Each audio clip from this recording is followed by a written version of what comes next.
What's up guys, it's Street Toys and I'm back again with another update.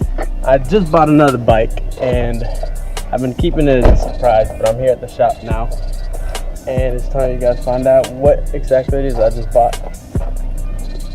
So before I reveal the bike, let me just go ahead and say it's not a Suzuki.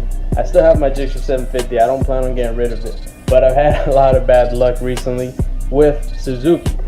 So that being said, I'll just go ahead and quit the bullshit and I'll go ahead and reveal the bike.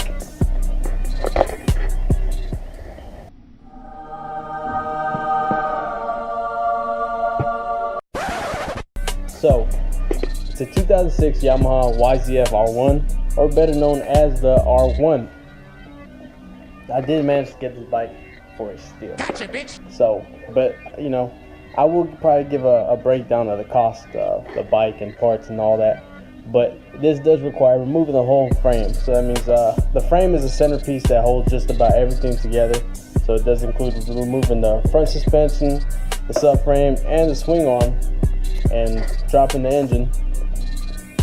There is an issue with the frame. The frame is what holds the title or the VIN number, and it's a bad frame. So it does require a lot of work. Here's a replacement frame.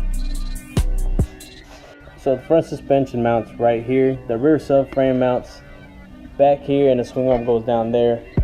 Just the best analogy I can give you of this frame is pretty much like in that game Jenga. You know, you pull out that one block and everything falls apart.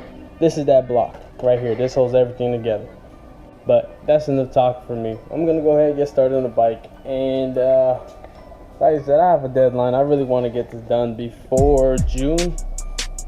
It'd be better if it got done by my birthday on May 21st.